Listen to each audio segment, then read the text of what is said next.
Our world is full of diverse tribes, each with unique traditions and customs. Some are so secluded that we barely know they exist. These tribes often maintain ways of life that have remained unchanged for centuries, offering a glimpse into human history and resilience. From the mysterious Mochen Tribe to the totally terrifying Night Marchers, we are about to explore their origins, unique characteristics, and the stories behind their existence. Join us as we delve into the 15 scariest tribes you do not want to meet. Number 15, the Mochen People. The Mochen People are a really interesting Austronesian ethnic group who have been living a semi-nomadic lifestyle for centuries along the coasts of Thailand and Myanmar. There are about 23,000 Mochen in a stunning area called the Mergui Archipelago, which has around 800 islands claimed by both countries. Their ancestors probably came from southern China about 6,000 years ago and settled across various South Asian islands. The Mochen depend a lot on the sea for food, using hunting and gathering as their main way to survive. They speak a special language called Mochen, with about 1,500 people keeping their culture alive. But their population is shrinking because of new immigration and property laws that make their nomadic life difficult. To adapt, Mochen kids go to regular schools, mixing traditional ways with modern education. On the Siren Islands, many Mochen still live traditionally, using tools like spears and nets to fish. Lately, they've started trading what they gather in local markets to get essentials. They are known as sea gypsies because of their amazing knowledge of the marine environment. Their incredible diving skills, like seeing clearly underwater and holding their breath for a long time, have even been studied by scientists. Despite modern challenges, the Mochen's deep connection with the sea keeps shaping their unique and resilient community. Number 14, Asmat Tribe. Imagine a tribe living deep in the mangrove forests of Papua New Guinea, the world's second largest island.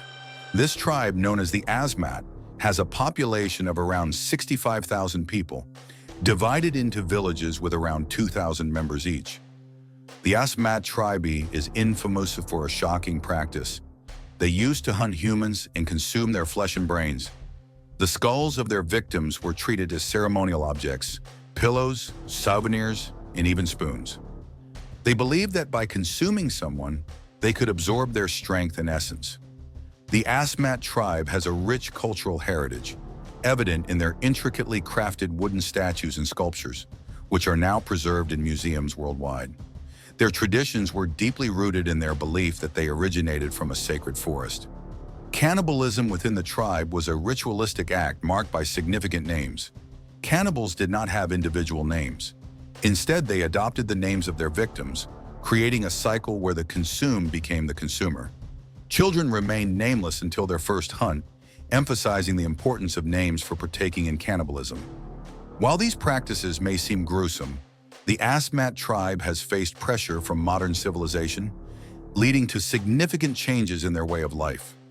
Efforts by the government and organizations to integrate them into mainstream society have been met with resistance and adaptation. Some younger tribe members are adopting modern practices and education, while many still cling to their ancient customs, highlighting the challenges of preserving indigenous heritage while navigating modernization. Number 13, Night Marchers. In Hawaiian folklore, there's a spooky legend about the Night Marchers, also called Hawaii Po. These are ghostly warriors who march to the beat of ancient drums. People say they carry old-school weapons, wear helmets and cloaks, and look like they're heading to or coming back from a battle. The most powerful spirits, often chiefs, are said to lead these ghostly parades. They might be welcoming new warriors or reenacting battles from the past. The Night Marchers usually show up in specific places, carrying torches and singing ancient songs. They mostly appear at night, especially during certain moon phases, but there are a few rare stories of them being seen during the day. Locals sometimes find strange footprints left by these spirits, even though it's believed they float above the ground. If you ever run into the Night Marchers, legend says you should lie down, pretend to be dead, and avoid eye contact to stay safe. The story of the Night Marchers is a big part of Hawaiian culture. It shows the island's deep respect for their history and the spirits of their ancestors. This legend helps keep Hawaii's rich spiritual history alive in modern times. Number 12, the Suri Tribe. The Suri Tribe, with around 34,000 members, calls the Omo Zone in southwestern Ethiopia home. They are split into two main groups, the Maga and the Chai, while a third subgroup, the Bale or Balisi or Kipo, extends into South Sudan. The Suri engage in activities like trading, intermarrying, and seasonal migration in search of greener pastures during dry periods. In 1897, Ethiopian imperial troops arrived in the Suri region, formally incorporating it into Ethiopia, leading to cattle raids by both Highlanders and imperial troops stationed in new villages. The Suri worship a supreme sky deity called Tumu, while in the past 15 years, around 200 to 300 Suri have converted to evangelical Christianity, particularly in the town of Kibish, and among those pursuing higher education outside their native region. The Suri are known for their distinctive body art and ornamentation, including scarification, lip plates, and body painting, which carry deep social and symbolic meanings. Their traditional stick fighting, known as donga, serves as a rite of passage for young men, a means of settling disputes, and a way to demonstrate physical prowess and bravery, despite the potential for injury. Number 11, the Quono Tribe. The Quono Tribe lives deep in the Amazon rainforest, specifically in Manu National Park in the Madras region of Peru. They speak a unique version of the Puro language. Their population has grown from just 20 to 100 people in the 1970s to about 250 people today. The tribe avoids outsiders because of a terrible event in the 1890s. A Peruvian named Carlos Fitzcarral led a massacre that killed many of their people near the Upper Manu River. The survivors moved further into the rainforest to stay away from others. In recent years, the Quono Tribe has been seen more often, especially around camps along the El Pedres River, where they fish during the dry season. During the wet season, they go deeper into the forest. In 2013, some tribe members approached local villagers for food, showing that they have a tense relationship with nearby communities.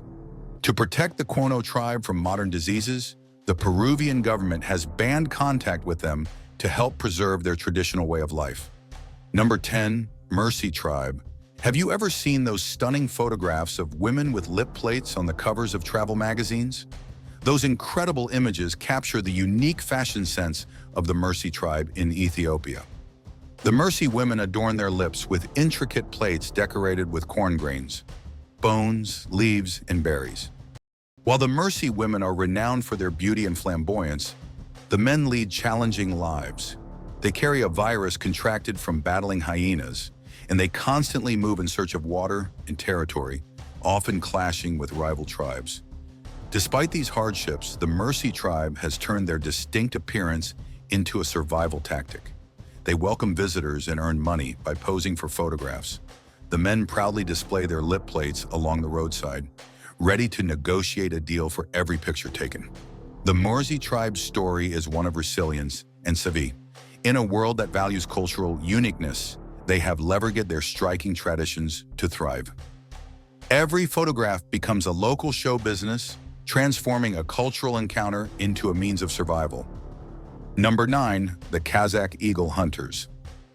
In the 2011 BBC Human Planet series, the Kazak Eagle Hunters, a nomadic tribe, wowed everyone with their incredible skills against the stunning backdrop of Mongolia's Altai Mountains.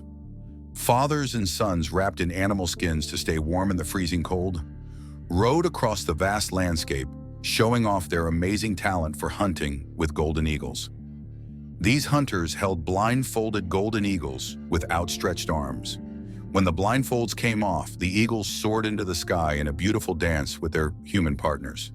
The eagles then swooped down with perfect aim to hunt, creating dramatic moments.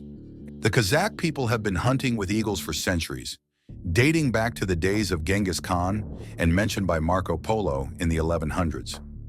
Ancient cave paintings from the Bronze Age also show this deep connection between humans and raptors. Today, the Kazak eagle hunters welcome visitors who want to learn about their ancient traditions. This offers a chance to see firsthand the strong bond between these modern hunters and their majestic birds. Number 8, the Anotu Tribe. Deep in the Amazon rainforest of Brazil, there's a tiny tribe called the Anotu. They are just 3 people living in a small patch of forest, even though the government recognizes and protects their land. But huge cattle ranches are taking over the once thriving rainforests around them. Long ago, the Onotu's ancestors shared these forests with many other tribes. They lived in simple straw homes, hunting wild pigs and buffalo. They grew corn and cassava in small gardens and ate wild fruits and fish from streams. Now the Onotu are squeezed into a tiny area surrounded by cattle ranches, threatening their way of life. But they keep their traditions alive. They skillfully make wooden flutes for dances and rituals. They use old pesticide containers to create colorful plastic necklaces for special occasions. And they paint their bodies with bright red dyes from plants instead of using traditional shell necklaces. The Onotu's resilience shows their strong spirit. They are determined to keep their identity, even as the modern world closes in. In another corner of the uncharted jungle, explorers recently found an isolated tribe called the Zalani. The Zalani practice an amazing ritual to honor their ancestors, with intricate body paint, vibrant red decorations, and symbolic scars telling each person's lineage story. Number 7, Machu Picchu Tribe. The Machu Picchu tribe, Mashiro clan, or Kujarinu people, has always kept to themselves and lived in harmony with nature. Recently, things have changed. The tribe needed food, tools, and hunting gear so badly that they started raiding nearby settlements. This has had tragic outcomes. A 20-year-old named Leonardo Perez was killed by an arrow, and the tribe took his equipment. In 2011, a local guide named Charcoal Flores, who had helped the tribe for 20 years by giving them tools like machetes and pots, was also killed by an arrow. He was trying to convince them to change their way of life. The once strong barrier between the Mashiro people and the outside world is breaking down. They are having more interactions with other indigenous groups, giving us a peek into their once hidden lives. This year alone, there have been over 100 recorded sightings of the tribe, according to Patricia Balua, Peru's Deputy Minister of Culture. Some tribe members have even started living with the nearby Yansha Indians, who speak a similar language. Number 6, the Assaro Tribe. The Assaro Tribe, known as the Mud People, have an intriguing way of scaring off enemies without violence. They cover themselves in natural mud from swamps and wear creepy, demon-like masks. This creates a ghostly appearance that moves slowly and deliberately while holding bows, spears, or clubs. It's a spooky spectacle designed to frighten anyone who encounters them. This clever tactic started because hostile neighbors often attacked them in the past. By transforming into mud-covered specters, they tricked their enemies into thinking they were spirits of the dead, causing them to run away in terror. Each mud mask is a unique artwork, often with tusks or fangs to increase the fear factor. They're crafted from a mixture of clay, water, and natural pigments found in the region. The masks are meticulously shaped and dried into grotesque, exaggerated forms with large eyes, gaping mouths, and protruding features. Decorations like animal teeth, shells, and feathers add to their intimidating look. Creating these masks isn't just practical, it's cultural and spiritual. Each mask tells a story and is infused with the spirit of the Assaro ancestors, believed to protect the wearer and the tribe. The Assaro Mudmen performances showcase their heritage through elaborate dances and rituals, accompanied by traditional bamboo flutes, drums, and other indigenous instruments. Living in central Papua New Guinea, the Assaro Tribe proudly upholds their cultural heritage, resisting the allure of modern life as they navigate the 21st century. Number 5, the Dalala Tribe. The Dalala Tribe lives deep in the West Amazon basin and stays almost completely isolated from modern society. Brazilian explorer Sidney Pozuelo first met them in 1996, and later journalist Paul Raphael shared more about their unique way of life. The main group of the Dalala Tribe has about 150 people. They keep their lifestyle even though they sometimes have internal splits. A smaller group of about 25 people broke away because of disagreements. Some of these people wanted to connect with nearby settlements, while others wanted to stay isolated. The tribe hunts with traditional weapons like clubs and poison darts, but they sometimes use modern guns. They work about 5 hours a day and live in communal huts called malakas. They practice formal religious rituals, and sometimes there is violence. Both men and women use red dye from the uruku plant for their distinctive look. They avoid modern conveniences and rely on a diet of corn, fish, birds, wild pigs, and fruits. They also have some basic farming skills. Malaria is a big problem and the main cause of death in their community. Thanks to Pozuelo and Rafael, we learn about the Dalala Tribe's efforts to maintain their unique lifestyle while dealing with external challenges. Number 4, Kawai Tribe. Deep within the dense forests of Indonesia, there lives a tribe called the Kawai. This tribe consists of around 3,000 individuals who lead an existence untouched by modern technology and advancements. They construct simple dwellings using branches and navigate the jungle with the aid of bows and arrows, hunting for food just as their ancestors did 10,000 years ago. The Kawai tribe holds a belief in a demon named Kakua, which they believe disguises itself as loved ones to bring about death. Because of this belief, they perform rituals to sacrifice those they think are influenced by Kakua, and they consume their flesh. The outside world remained unaware of the Kawai tribe until the 1970s when researchers accidentally encountered them. The natives, witnessing outsiders for the first time, were initially shocked and fearful, mistaking them for ghosts. Due to their lack of access to modern medical advancements, the tribe's average lifespan is merely 50 years, a testament to their adherence to ancient traditions in the age of the internet.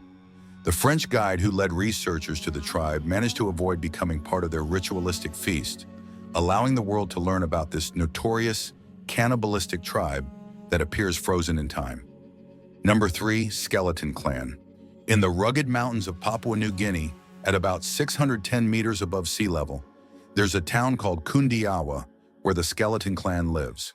This tribe has some really strange DNA that has left scientists scratching their heads. Their genetic makeup has a unique trait that suggests they might be from an unknown branch of humanity or even have extraterrestrial origins. What's even more fascinating is how they look.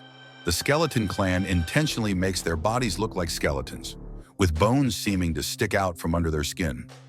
They also have glowing eyes that aren't possible to recreate with makeup or contact lenses.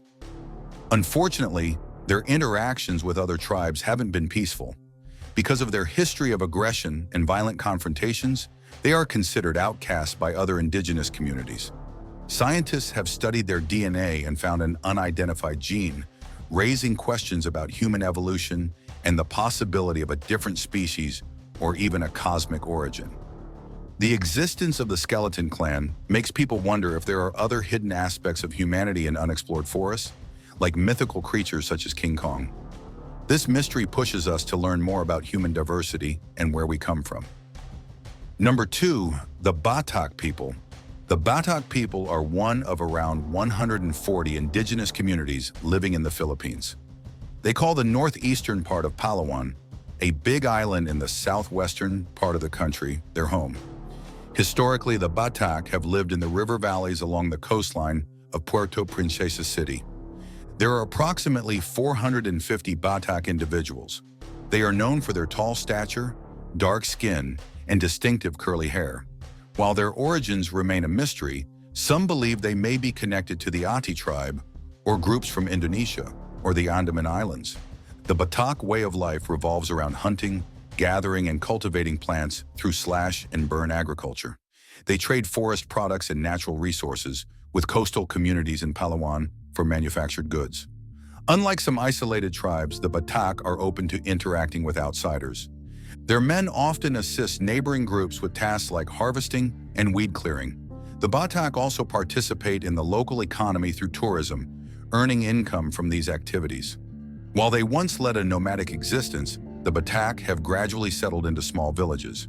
In these villages, they produce and sell various goods, reflecting their adaptation to a more structured lifestyle while preserving their unique cultural identity. Number 1, the Sentinel Tribe. The Sentinel Tribe lives on North Sentinel Island, a remote place where they keep to themselves and do not welcome outsiders. They are known for fiercely resisting any attempts to contact them. For example, in 1974, a National Geographic director tried to make a documentary about them, but was attacked. The Sentinelese even shot arrows at an Indian airplane that flew over their island, showing they really do not want anyone to bother them. Back in the 1800s, the British tried to take over the island, but were met with strong resistance from the tribe. Today, there are estimated to be between 50 and 150 Sentinelese people. Their isolation is both a shield and a weakness. It protects them from the outside world, but it also means they are vulnerable to diseases since they have no immunity to illnesses we might bring. Because of this, any contact with outsiders could bring deadly viruses that could wipe out the entire tribe. Their survival depends on staying away from the modern world's threats and keeping their distance from us. Which of these tribes surprised you the most? Let me know in the comments below. If you'd like to watch more videos we put together for you, click on one of them on the screen or check out the channel. Thanks for watching, and we'll